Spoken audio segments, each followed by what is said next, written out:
There's some times in life when we have to answer some very important questions. I'm standing in a place called Caesarea Philippi, or Panias as it is seen on the Israeli map today.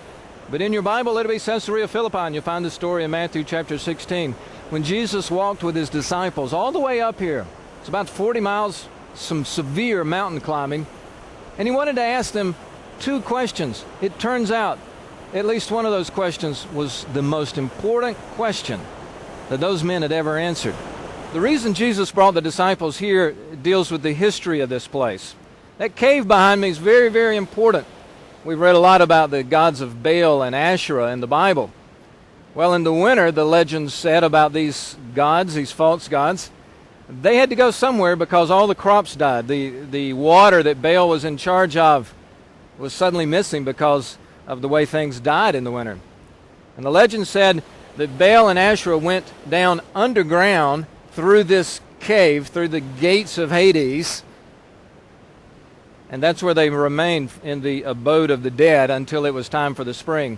That may not sound like much more than history or maybe some legendary tales, and it's true they are, but it gets really sad. The people believed that Baal required a blood sacrifice, and to lure him out of this cave so that spring would come again, there came a time in Israel's history when child sacrifice came here. They would throw a newborn infant into the cave, and if blood appeared in the water, then the sacrifice had been rejected, and another infant was required. I mean, this place reeks of evil. By the time Alexander the Great came in, and then the Romans after him, by the time Jesus lived, all of that influence was here. You could take your pick of the god or goddess you wanted to worship in this place. The statues and all those niches and crooks and crannies were here, and it was a cafeteria of religion.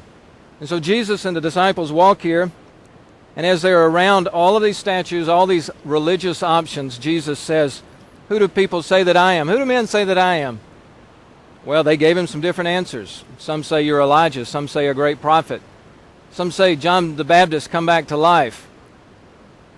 Jesus turned and asked that one most important question right then. He said, "But who do you say that I am?"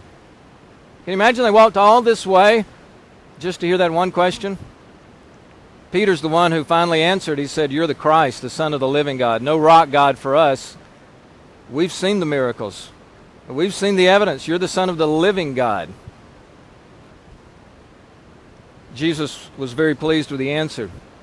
And he said to Simon Peter, now at that point he had only been called Simon. His mom had called him Simon, his dad had called him Simon.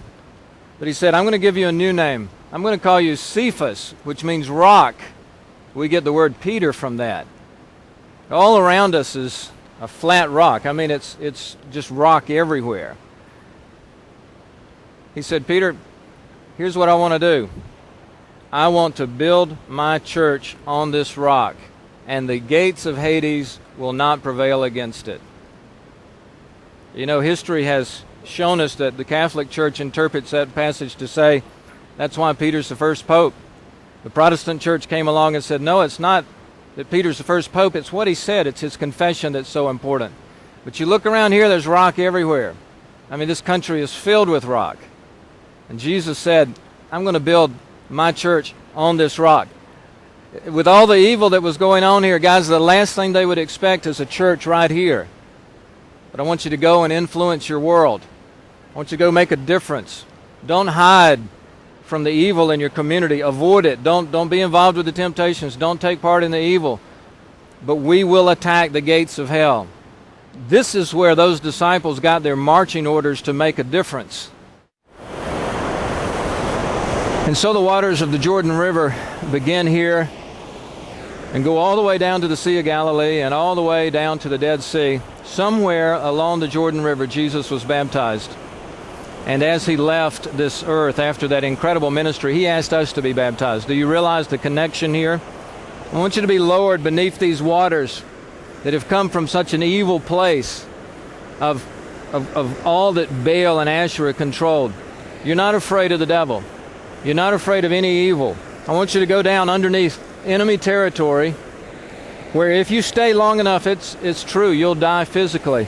But in baptism, you only are under the water for an instant, and then to be raised to that life, see, is so representative of being buried after death and raised to the newness of life. Jesus asked us to confront our world and to be clearly identified with Him. Baptism is simply a symbolic act of what we're going to do 24/7 as we attack the gates of Hades itself.